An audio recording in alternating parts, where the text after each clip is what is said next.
Hello, कैसे हो? 230 करें आज डॉक्यूमेंटेशन ऑडिट का फटाफट।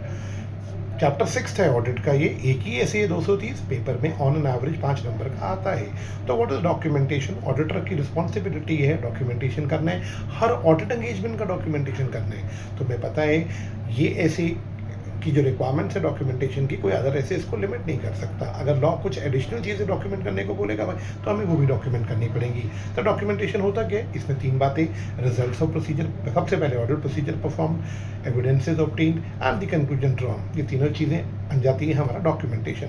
ऑडिटर साहब आपको डॉक्यूमेंटेशन करना पड़ेगा, क्या क्या, जो प्रोसीजर आपने परफॉर्म किए, जो एविडेंस आपने ऑब्टेन किए, जो कंक्लूजन आपने ड्रॉ करी। सबसे पहले आप प्रोसीजर की बात करोगे। अच्छा, अब इसके अंदर हम लोग एक बात और करेंगे जो बहुत आता है पेपर में, पर्पस और एडवांटेज। इसमें हम यहाँ पे बोलेंगे भाई इसके 5-6 एडवांटेजेस या पर्पस है। सबसे पहले तो क्या मैं बोल सकता हूँ, हमारे लिए ऑडिट प्लान परफॉर्म करना ईजी हो जाएगा, आर्टिकल को डायरेक्ट सुपरवाइज करना ईजी हो जाएगा, आर्टिकल्स की अकाउंटेबिलिटी फिक्स करना ईजी हो जाएगा, डॉक्यूमेंटेशन होगा तो रिव्यू करना ईजी हो जाएगा, एक्सटर्नल इंस्पेक्शन करना ईजी हो जाएगा, फ्यूचर ऑडिट में हेल्प मिलेगा। ये पॉइंट्स हम मेंशन कर सकते हैं। इसके बाद हम लोग मेंशन करेंगे कि भैया फॉर्म कंटेंट एक्सटेंड बहुत आता है एग्जाम में। फॉर्म कंटेंट एक्सटेंड को लेकर देखो, मैंने कुछ पॉइंटर्स भी नोट करे हुए हैं, कहीं मैं कुछ चीज़ भूल ना जाऊँ। देखो, फॉर्म कंटेंट एक्सटेंड को लेकर सबसे पहला सवाल आता है, हमें क्या क्या डॉक्यूमेंट करना है, कितना डॉक्यूमेंट करना है। तो जवाब है इतना डॉक्यूमेंट करोगे। कोई भी एक्सपीरियंस ऑडिटर को समझ आ जाए तुमने क्या प्रोसीजर लगाए, तुमने क्या एविडेंस ऑब्टेन किए, तुमने क्या कंक्लूजन बनाई, तुम्हारे सामने क्या सिग्निफिकेंट मैटर्स आई थी।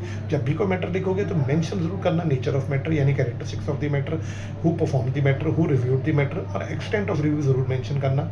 ये सारी बातें आपकी हैं। अच्छा, कुछ फैक्टर्स का ध्यान रखना, नेचर क्या क्या लिखना है, कंटेंट कितना लिखना है, एक्सटेंट कितना लिखना है। इसमें कुछ फैक्टर्स हैं जिनको देख के, factor number 1 size and complexity of the entity, nature of procedure, आपका रिस्क ऑफ मटेरियल मिसस्टेटमेंट कितना है, कैसा है, significance of evidence, exceptions, need to document. ये सारे फैक्टर्स हैं जो बहुत आते हैं एग्जाम में लिखने को। अब जब फैक्टर्स की बात आ जाएगी तो फिर आप मेक श्योर आपको एक बात का और ध्यान रखना है, एग्जाम्पल। कई बार एग्जाम्पल लिखने को आ जाते हैं डॉक्यूमेंटेशन के, जैसे अभी फिलहाल में आए थे 1-2 अटेम्प्ट पहले। एग्जाम्पल में आप ऑडिट प्रोग्राम का मेंशन कर दो, थर्ड पार्टी कंफर्मेशन का मेंशन कर दो, कंप्लीशन मेमोरेंडम का मेंशन कर दो, कोई एनालिसिस का मेंशन कर दो। ये सब ऑडिट डॉक्यूमेंटेशन का पार्ट है। फिर असेंबली की बात, देखो ऑडिट डॉक्यूमेंटेशन टाइमली होना चाहिए, लेकिन असेंबली की बात करें तो ऑडिट रिपोर्ट बनाने के 60 डेज के अंदर अंदर हमें सारा डॉक्यूमेंटेशन को ऑडिट फाइल के रूप में असेंबल करने।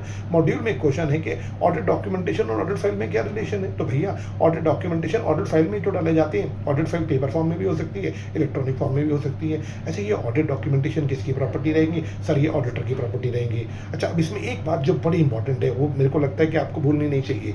ये डॉक्यूमेंटेशन 7 ईयर्स तक संभाल के रखना है from the date of audit report. Make sure कि हमें सिग्निफिकेंट मैटर जरूर लिखनी है, वो मैटर जो रिस्क बढ़ाती है। कोई डिफिकल्टी आई ऑडिट में, ये कोई ऐसी मैटर जिनकी वजह से हमने मॉडिफाइड ओपिनियन दी, दीज आर सिग्निफिकेंट मैटर, इनको जरूर लिखना है। कितना लिखना है ये हमारी अपनी प्रोफेशनल जजमेंट है। इससे बेटा हमारी क्वालिटी इंप्रूवाइज होगी।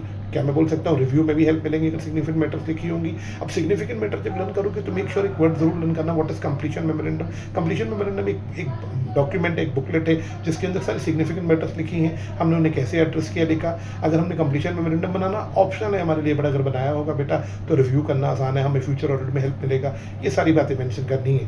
तो ये है आपका बहुत इंपॉर्टेंट और बहुत ही आसान स्टैंडर्ड, आप आराम से कर सकते हो। बाय, मिलते हैं नेक्स्ट वीडियो में।